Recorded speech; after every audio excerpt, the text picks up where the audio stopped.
నమస్కారం, నా పేరు రెడ్డప్ప. ప్రకాశం జిల్లా కొత్తపట్నం మండలము కొత్తపట్నం గ్రామంలో మనము ఆర్గానిక్ పొటాష్ అనేది చేస్తున్నాము. దీనికి ముఖ్యంగా కావాల్సిన పదార్థాలు మనం ఇప్పుడు ఉంది కదా, అరటి బోధ కట్ చేసిన తర్వాత బోధ మధ్యలో ఉన్నటువంటి మువ్వను తీసుకోవాలి. అది తీసుకొని మనము ఇలా కట్ చేసుకుంటాం. ఇలా కట్ చేసుకుని వీటిని ఇది ఎన్ని కేజీలు అయితే మనము బెల్లం కూడా అన్ని కిలోలే తీసుకోవాలి. ఇలా తీసుకొని మనము మొట్టమొదటగా ఒక లేయరు ఇది వేస్తాము, అరటిలో వచ్చినది.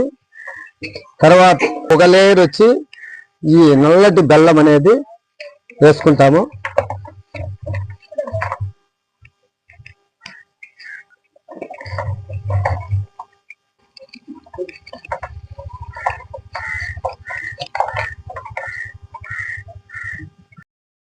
రెండు సార్లు సవ్య దిశలో కలయిద్దుతూ ఉండాలి. ఈ ఆర్గానిక్ పొటాషు 6 నెలల వరకు నిల్వ ఉంటుంది. ఇలాంటి పల్చడి బట్ట తీసుకొని ఇలా వేసి ఇలా కట్టుకొని వేయాలా.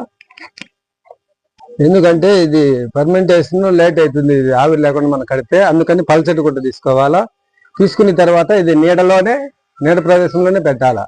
పెట్టిన తర్వాత ఇది నెల రోజులకు ఈ ఆర్గానిక్ పొటాష్ అనేది తయారవుతుంది. తయారైన తర్వాత మనము 1 లీటర్కు 5 ml వేసుకోవాలా. తర్వాత అదేవిధంగా పారించడానికైతే కన్నా 5 కేజీలు ఆర్గానిక్ పొటాష్కు మనం 100 లీటర్ల నీళ్లు కలుపుకొని మన ప్రధాన కాలంలో పారించుకోవచ్చు. దానికంటే ఎఫెక్ట్గా బాగుండాలంటే స్ప్రేయింగ్ చేసుకోవాలా.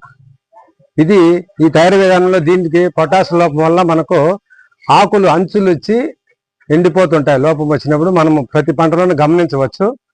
తర్వాత మనము కాయ నాణ్యత కొరకు, తర్వాత గింజ నాణ్యత కొరకు బాగా ఉపయోగపడుతుంది. ఇది 2 సార్లుగా మనం ఉపయోగించుకోవాలా, 15 రోజులకు ఒకసారి.